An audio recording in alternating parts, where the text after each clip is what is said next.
we're in this new era too, where like younger people are starting to realize that it's not you don't have to so much be worried about selling out.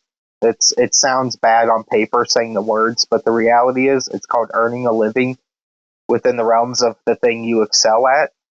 And sometimes you're going to have to do it on things you don't necessarily enjoy, just like at a normie job where you're going to have to do things you don't enjoy every single day, even if you like your job. There's going to be rough days, good days, and bad days.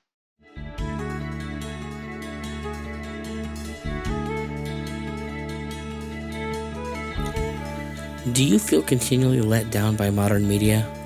Do you miss the good old days, back when all that mattered was a good story and not some agenda? Do you have ambitions of picking up a pen and pad and fighting the creative war yourself? Then this is the podcast for you. Each week, I'm going to talk to a creator who said enough is enough and started making the content they wished was out there. Join us as we discuss the ups and downs of the self-publishing world. We want to help empower you to join the Iron Age of media. Welcome to Iron Age Marketing.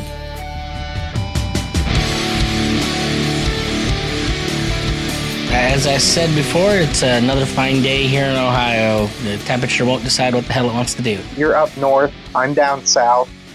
We can all get along to some degree because we're from Ohio, but we both know that an Ohio Civil War is also inevitable at some point. Well, I have the luxury of not being from Ohio. I just happen to settle here. Oh, man. So, yeah, you got no attachment. You can be like, just, hey, whatever happens, happens, y'all. Right. Well, for those who don't know, Joe here is a comic book creator. I stumbled across his book, Death, Death, Death, on Twitter and was very interested in it. The art style was absolutely right up my alley. And I'm kind of interested in what kind of person ends up creating that. Like as I said in the pre-interview, to me, it's got this like Super Jail meets Hellraiser kind of quality, what I was looking at. But then also the pages definitely all had their own interesting differences to them too. Nothing was all the same across the board. Well, yeah, it's like I have a style and a look I'm going for, but at the same time, I don't want like such a level of consistency where it's like the Hatch style is the same no matter what I'm drawing or the texture. Like I mix it up where some artists get stuck in like, here's what works for me. I try to just keep trying things to see what turns out well. Just from like an artsy fartsy aspect. But yeah, it's the book's basically it's like a mix of like Bible lore, and I'd say just for like pop culture reference, like Berserk and Transformers. Like it's this weird mix of Bible lore, giant organic mechs, and some sword play here and there. It's a sci-fi fantasy, so you can have technology and guns and magic and supernatural, all within the same world. A lot almost like He-Man in a way. It kind of melded all those things where you had wizards right alongside a dude driving a tank with a laser cannon on top. So, and there were kings and queens and knights, yet they had tanks. So it's in that vein of the sense of the archaic's not off limits just because you're looking at a world with a lot of technology at the same time. Well, that was I've talked about it on the show before. That was always my favorite part about the Dark Tower series with Stephen King, is because you have this world where like Roland's the gunslinger, but he grew up in a castle with like the wizard Merlin, and at the same time, like there's like these hyper technological parts of the world, the beams and the machines that go through and make the world turn. Like it never decided what it wanted to be, and that was why I loved it so much. It's like one minute you're reading a Louis L'Amour novel, and the next thing you know, you're reading Wizard in Glass, which is frankly the Wizard of Oz. I'll say this, and this isn't like a toot my own horn, but to my own credit, I guess I'll say, like, I tried to intentionally keep the, like, let's say characters that were tech savvy compared to characters that wouldn't be. Like, clearly coming from worlds where it's obvious that they don't know about this stuff yet till they bump heads. And that's how the characters that aren't tech savvy discover what that is, and the ones that are now getting a little throwback to a more savage time by who they're meeting.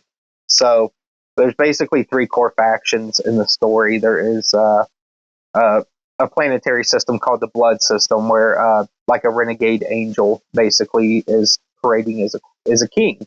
He looks like a giant skeleton. His name's King Blood, and he's kind of like from one of those areas where it's that mix of all of it. You get a little bit of tech, a little bit of archaic, so you can have spaceships right next to castles type stuff. And then your other factions are more of like these savage beasts from the wild that don't know technology.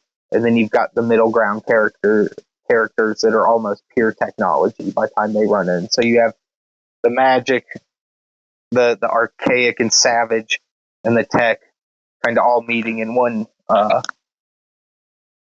big territorial war.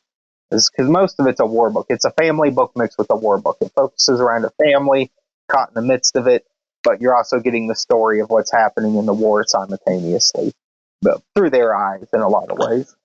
There's something about that I think that draws us, because I mean, I look back at some of my favorite X-Men episodes back in, X-Men 94, whatever it was. They were all the ones in the Savage Lands where you've got freaking dinosaurs and beasts around, and meanwhile Mr. Sinister is up in the castle with all of his high technology fusing beasts together and creating monsters. And it's like, there's something just, I don't know, maybe primally interesting about that. Maybe it's like the where we come from, where we go. When it's done well, it works. When it's done badly, it's really bad. It's like you don't have a lot of room for error with this stuff.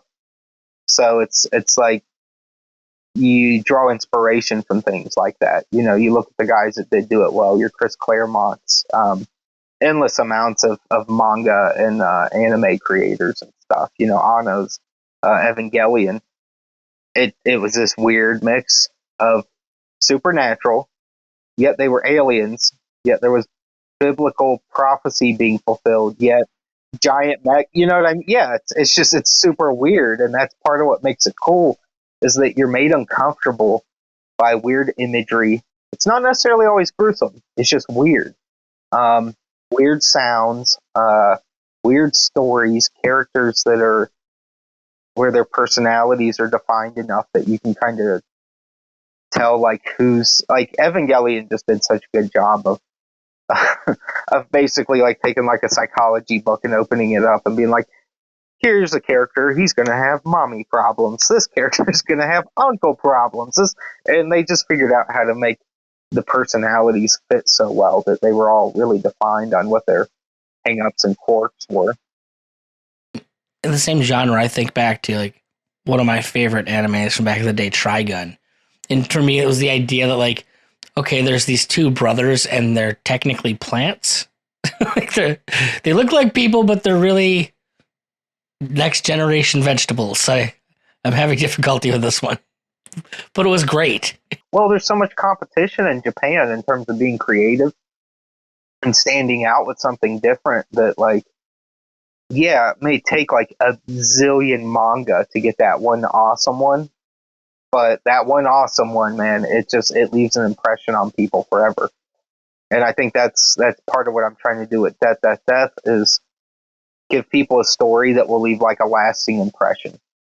So, I want it to go on for a while. I want it to be this kind of long running thing, get at least 8 to 10 volumes total to make it a finished, story complete in terms of characters living out their life. And then, it's just over. They're done. They're dead, whatever. So how did you get into, I guess, creating your own manga? You're not a Japanese person, not part of that culture. You're here in America. Why is that the medium that you chose to go down the path with, and how did you get there? Well, I was raised on Western comics, but I had the obscure luxury growing up of every one of my family members being military people. So we would get things back from Germany and Japan being the dominant places because they were mostly Marines. They were almost all stationed in one or the other. We didn't get stuff from Korea or Guam. It was always Japan or Germany. So I would get like weird Disney comics in German they just looked strange. They weren't even fun to look at. They were just awful. But I would get these, Dragon Ball Z like bootleg VHS tapes occasionally, or like they would bring back just weird toys and weird comics. You know how Japan is; they love their monsters and all that kinds of stuff. So they're usually grabbing like really cheap stuff, but it gave me just a little taste of Japanese entertainment at a young age.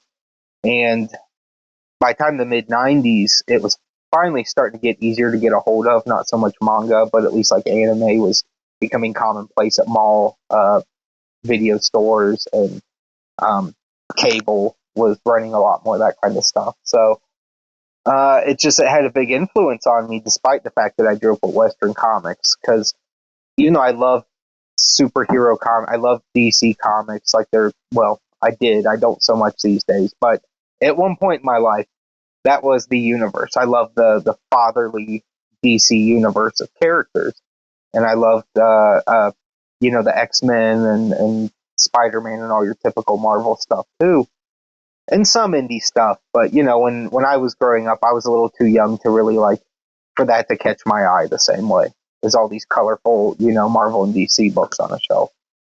But as I got older, and I put in the desk hours of drawing comics and being like, this is all I plan on doing with myself in life.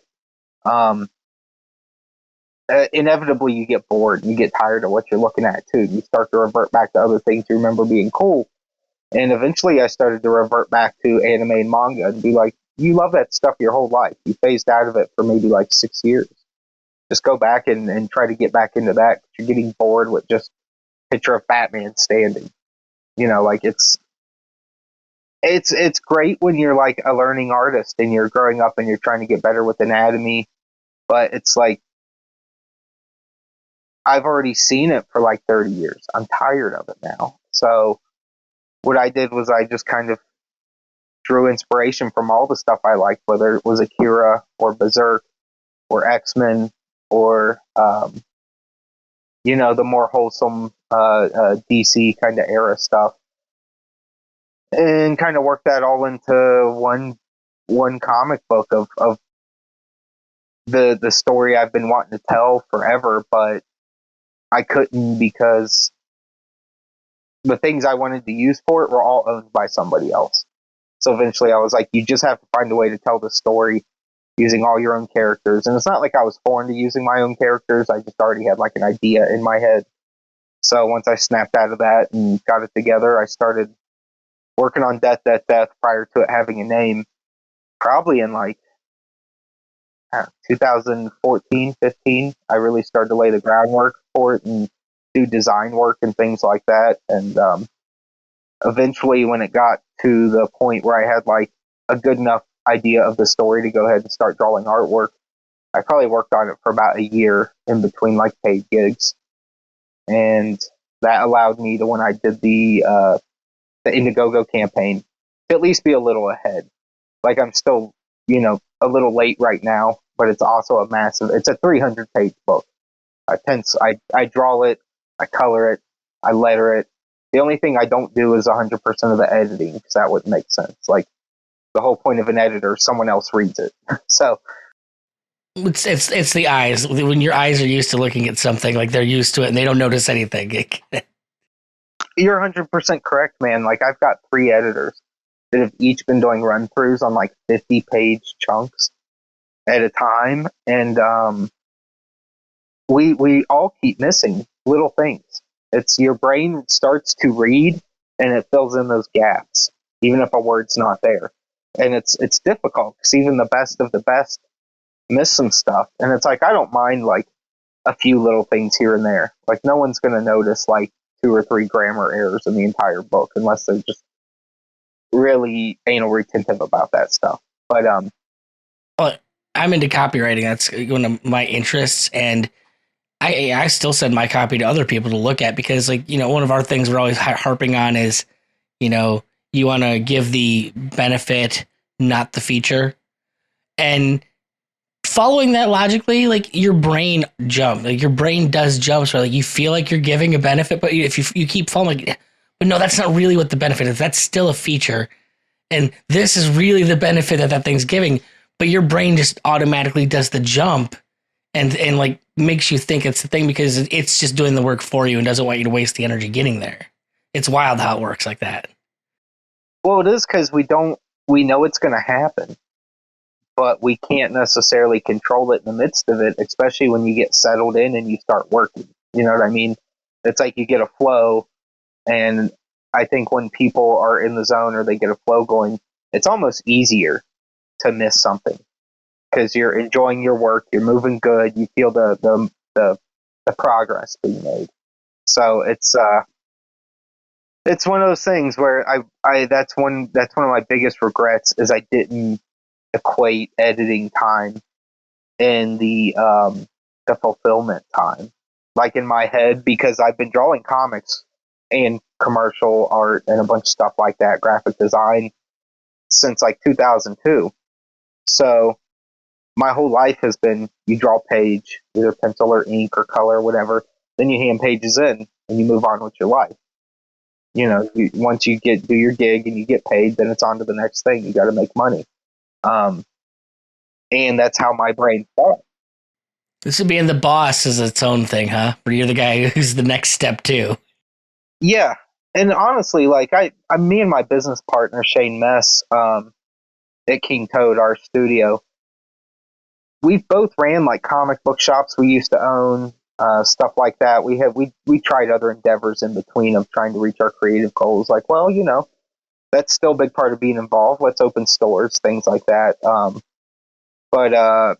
I was kind of used to some of it there, but the catch was like, I just did not equate the time it takes to read and reread and read and reread and fix errors and do corrections and keep sifting through these. Like, I even have to break the files down into like smaller chunks of pages. Like, if I open up my drive to like the folder that just says death, I just see like hundreds of pages and I'm like, good Lord, I'm gonna have to, I gotta simplify this. I gotta make this easier to attack because like, it's just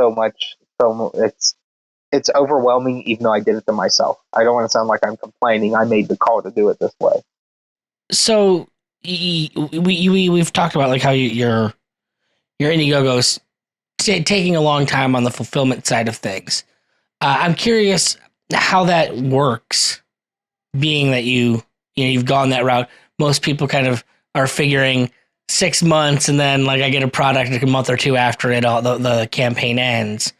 This has been an ongoing thing now for a while, from what I gathered. Yeah, I don't know about for every type of crowdfund, but we'll say comic book specifically, just because that's the one I know the best. Yeah, and I mean, I'd say since the beginning of people crowdfunding comics back in, I don't know, when that started to become a thing around like 2013, you started to see it kick up a little more. Like, it was a thing prior, but you started to see more people doing it. And in those days, if you weren't an established guy from a bigger publisher, just hitting $8,000 was like a huge deal. And now these days, that's looked at as like, that'll be just enough to get through. I may even have to use some of my own money. So those days are kind of gone in terms of people looking at that as like a success. It's still good if you're new. Don't get me wrong. I'm not saying it's bad. If your product's $1 a piece, that means you got 8,000 people to sign up. It just depends on a bunch of other variables. But it has been an issue. Well, it all depends on what you're defining success as for any just campaign. Getting a page done as success. Is this a marketing campaign where I want to get known, or is this like a thing where I'm trying to make money off of it? Sometimes it's worth it to take the hit to establish that brand and start building off of something with some people in there. There's nothing that a person can be passionate about they're not going to have to make sacrifices for, ultimately. I think every creative, no matter what field of creative they're in, knows that, especially after they've done it for at least a year. They all know this.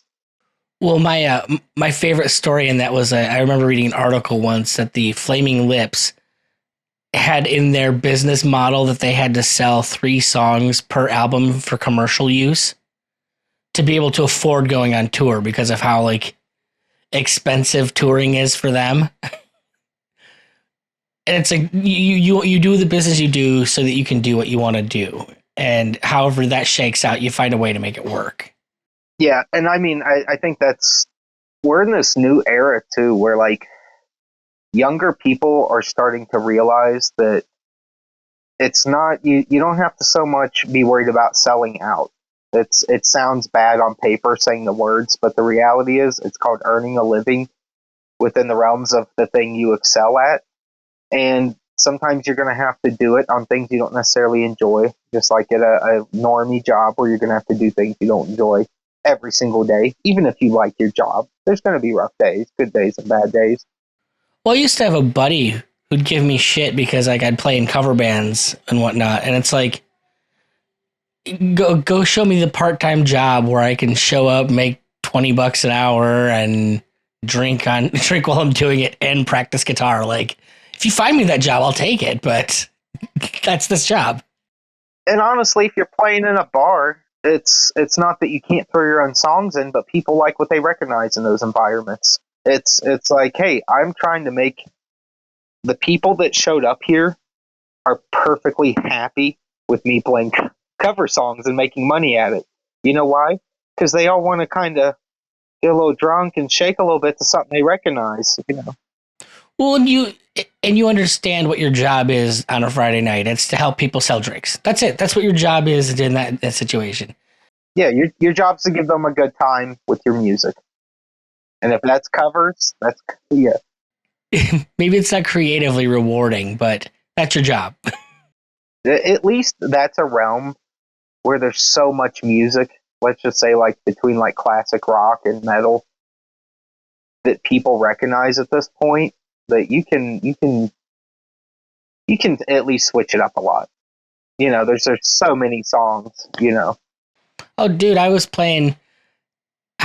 doing Fleetwood Mac covers next to My Chemical Romance covers. I was having a blast. That's awesome, though. See, that's sweet. Because, you know, like, My Chemical Romance has now had enough time that they're the epitome of their era and their type of music. Like, they're always going to... it's like Metallica to metal. They're always going to be the guys that popularized it. Even though they weren't the first, they made it global. My Chemical Romance did the same thing for emo, and they will always be able to there's always going to be a whole generation of people that look at them fondly, no matter how old they get. And Fleetwood Mac. So, well, my biggest frustration is that bar owners and the booking agents haven't caught up to the fact that that's where we are musically, and they're still booking the same Tom Petty tributes. It's, you know, I believe that. That's some boomer shit right there. You know, it's like, oh, yeah. Don't get me wrong, I can play it, but I'd rather play the stuff that my generation likes, and we're the ones spending money in bars. Well, that's what those guys don't realize. You're at that age now where My Chemical Romance is their Tom Petty. It's like that's what you grew up on. Now this is what these people grew up on. You need to realize that that's Tom Petty's what my dad listened to, and I listen. Tom Petty's so old, you guys. You don't even realize.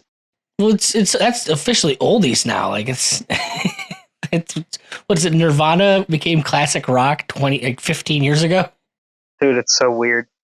Like the oldie station here when I was growing up in Cincinnati as a little kid played like doo-wop, maybe the Beatles, and was as far as it went. You know, Elvis, a lot of Four Tops, a lot of Motown stuff.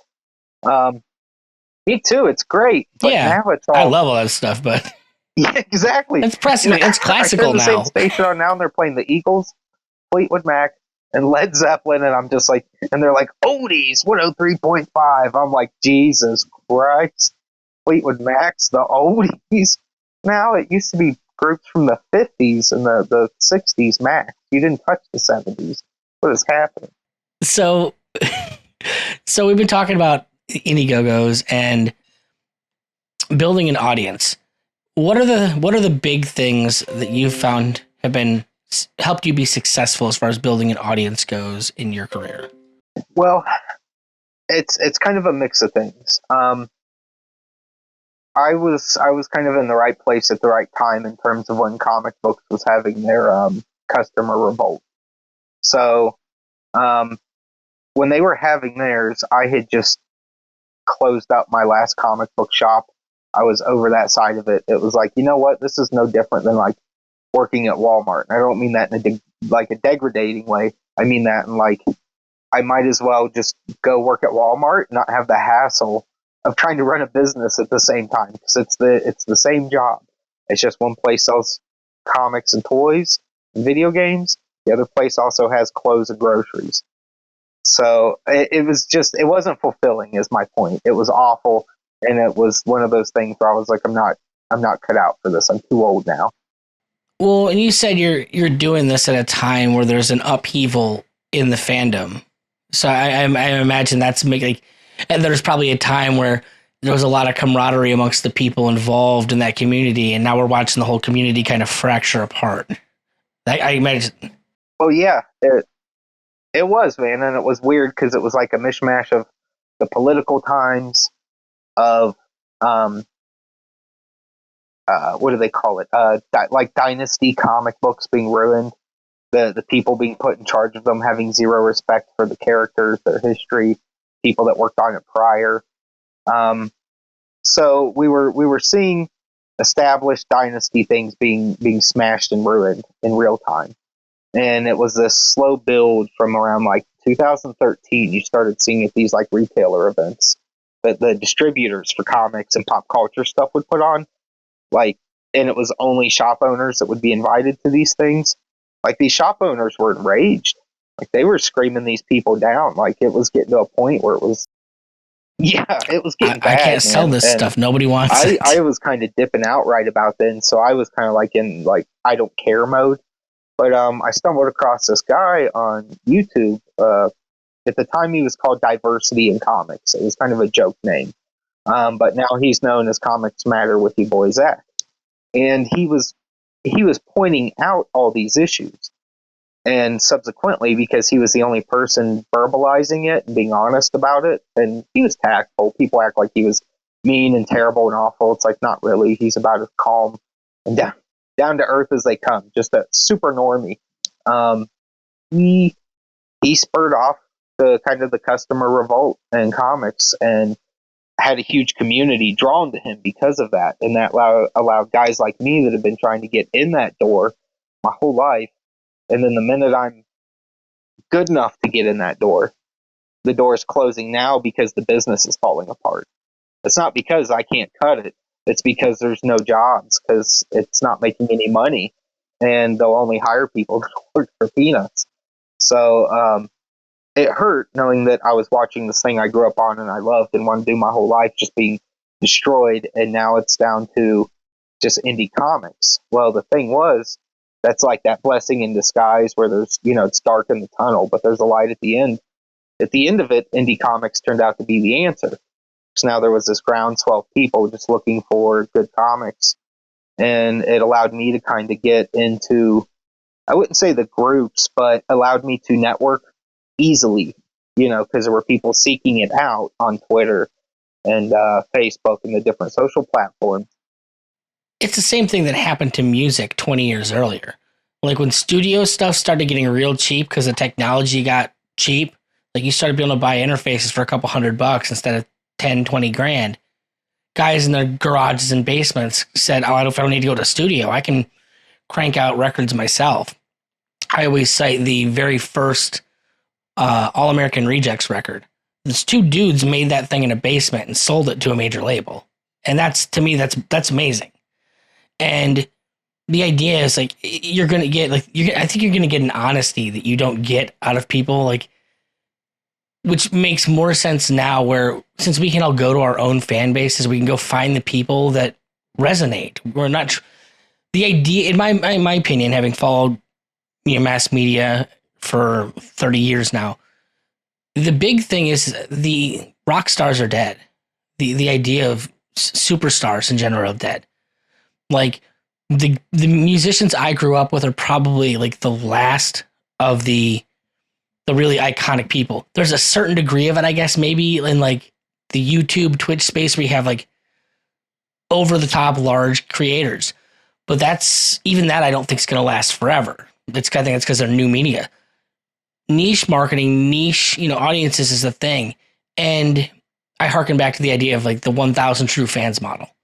Like if you can find 1,000 people that'll resonate with what you do, then you're going to be fine for the rest of your life. Like that can support you.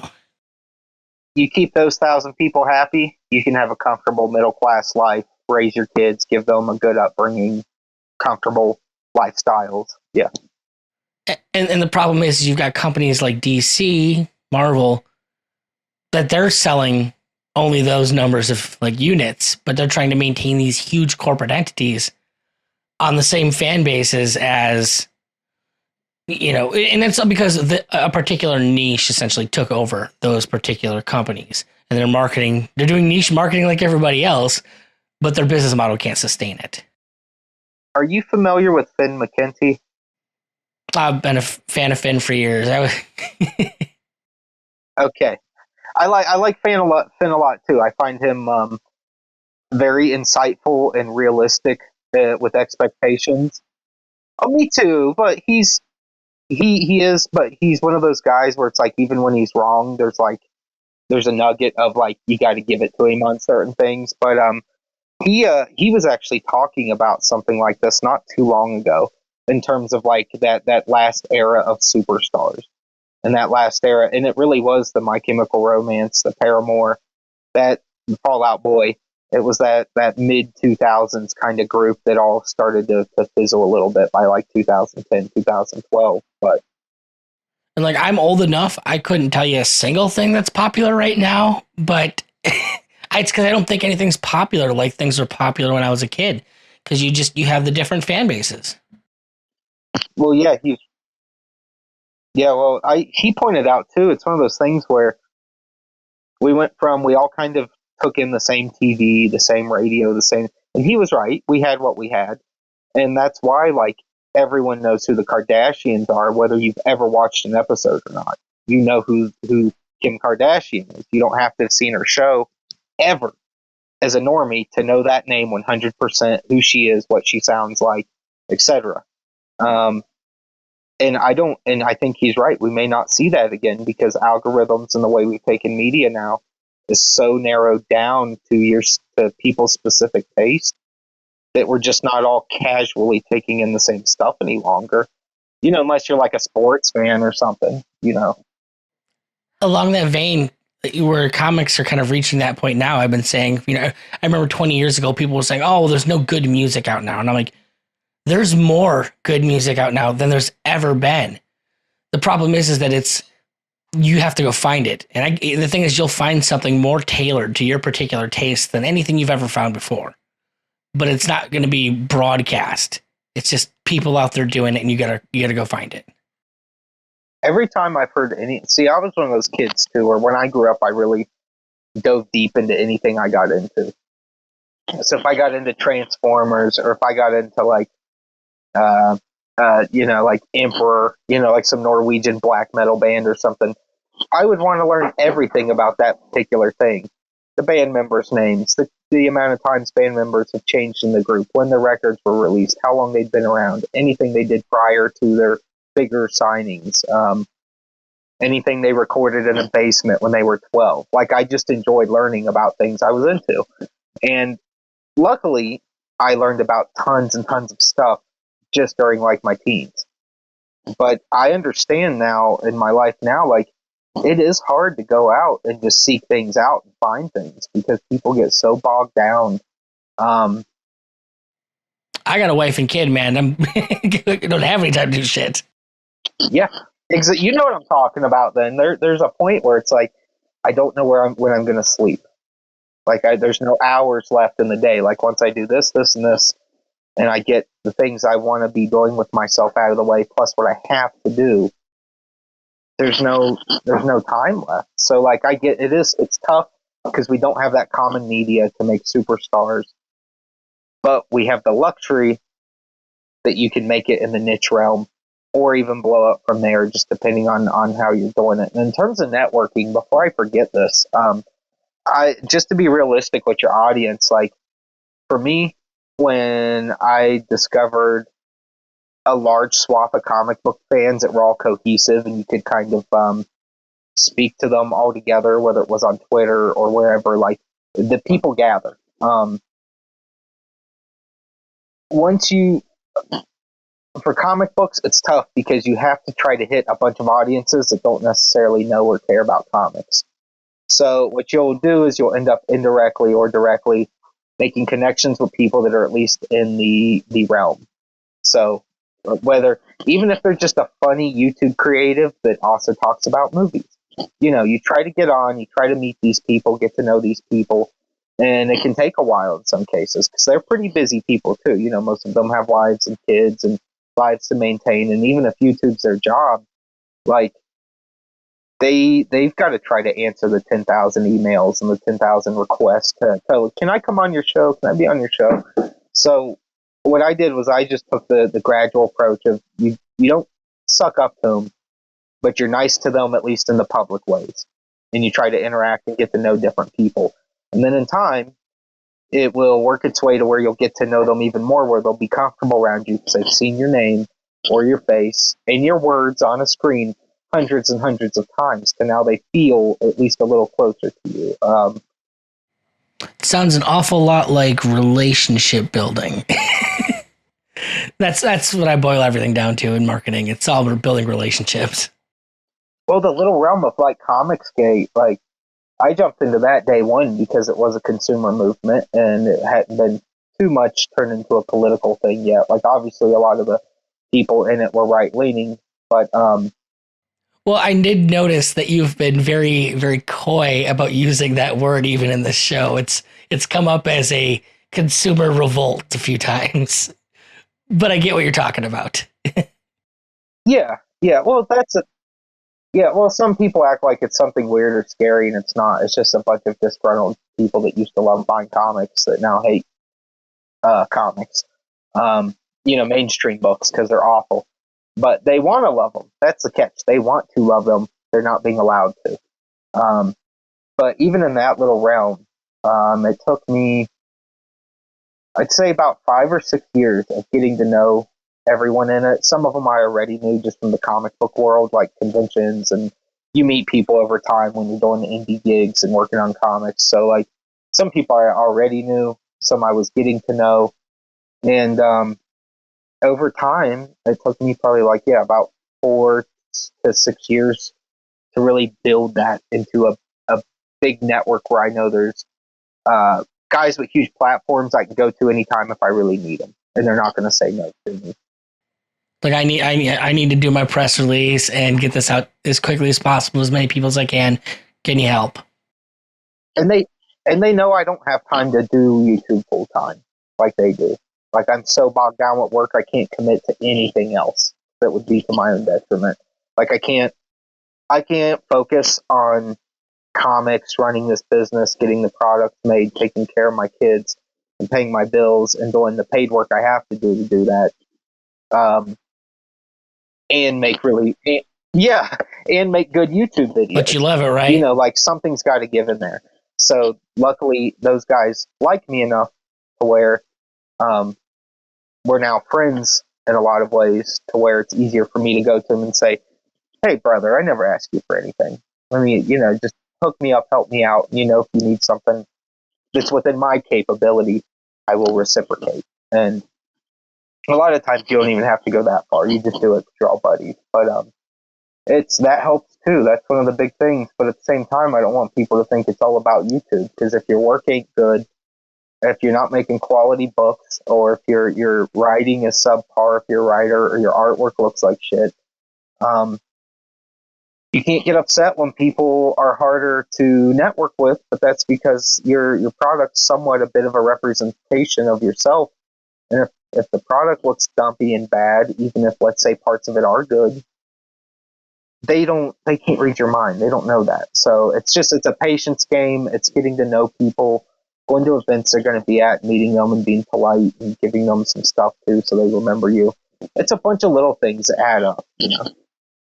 Well, it's, you were saying that one of the things I think that is more important to realize now, because everything has been democratized so much, people that probably they haven't reached that point where they're really skilled yet, have the ability to go and compete in the same field and don't get noticed, because the bottom line is they haven't done the work to get where they have to get to actually produce the quality of material that they want, you know, and it looks less than in the eyes of the media, and they're not going to get the audience they want, but they still need to start. They still need to do their thing and understand who they are.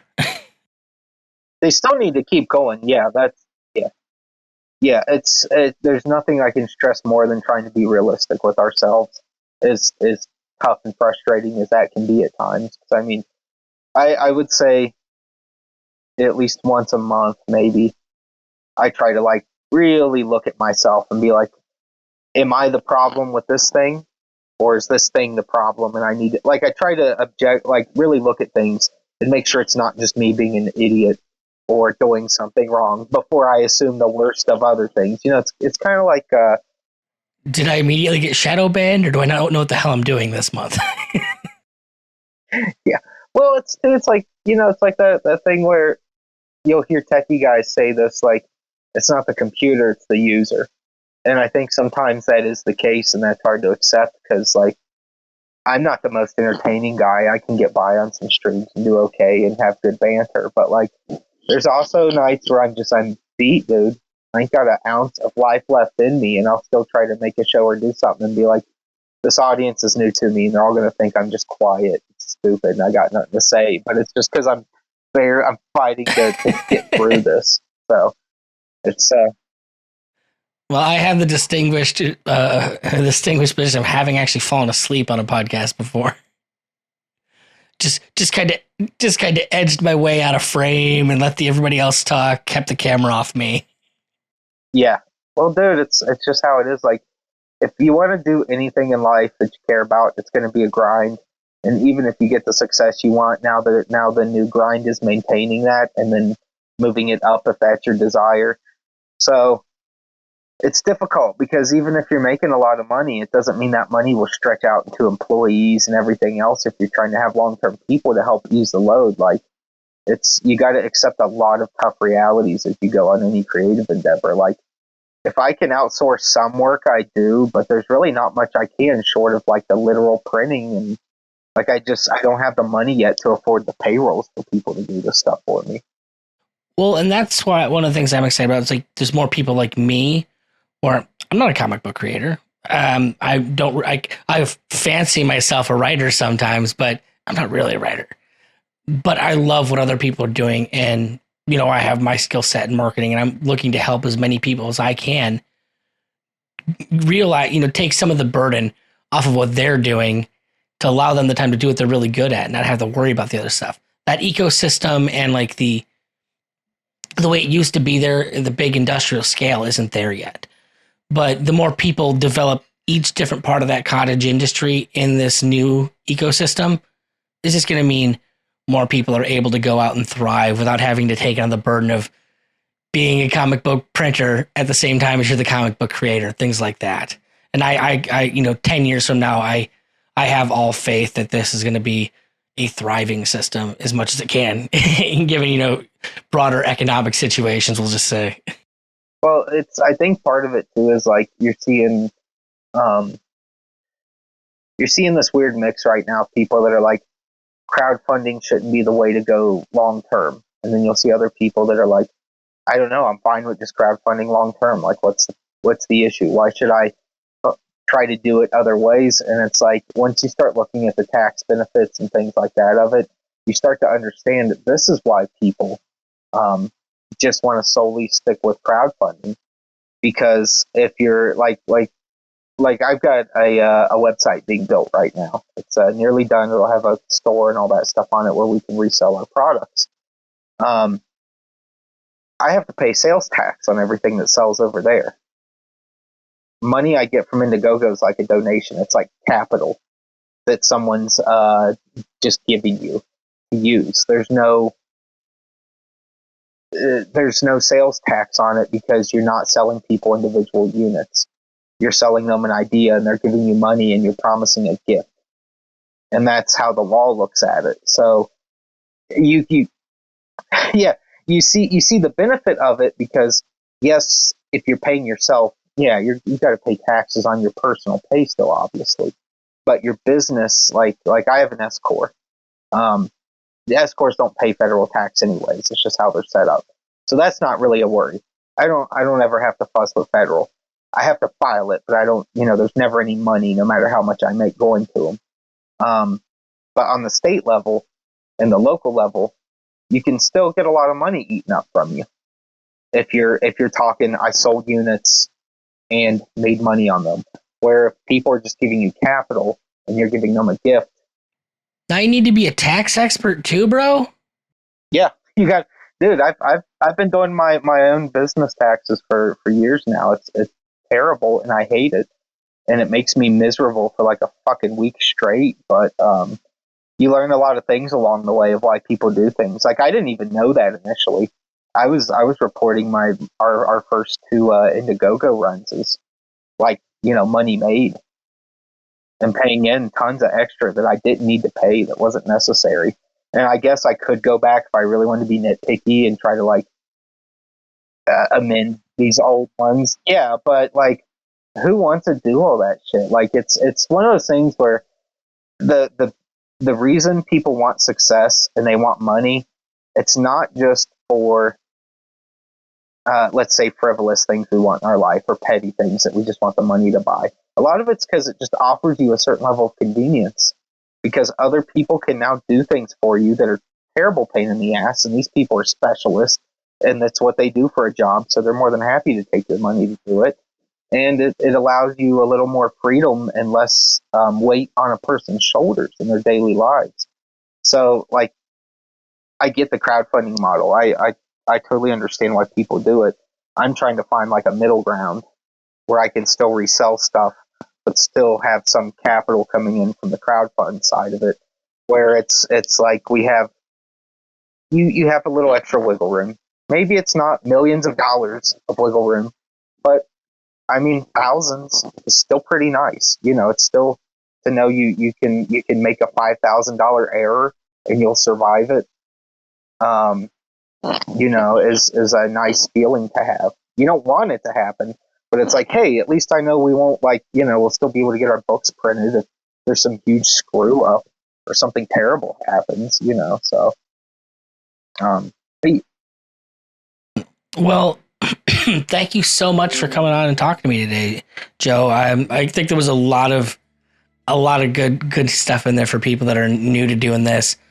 Maybe some hard truths to swallow, but a lot of hope that if you do the right stuff, like it's also not impossible. Like that's always the big thing, is understanding that if you do the work and you stay at it long enough, things are kind of bound to happen to a certain degree. Yeah, get your feet wet and go to an accountant at first, or forever if you can afford it. Yeah. Right on. Well, you take it easy and have a good one. You too, brother. Thank you. Do you fancy yourself the next Tolkien, Lewis, or Barker? Maybe you just have something subversive to say. Hopefully this podcast is helping you. But maybe your ambitions are just a little bigger than you can handle on your own. Head over to ironeadsmarketing.com and let Nikki P help ensure your book doesn't release to nobody.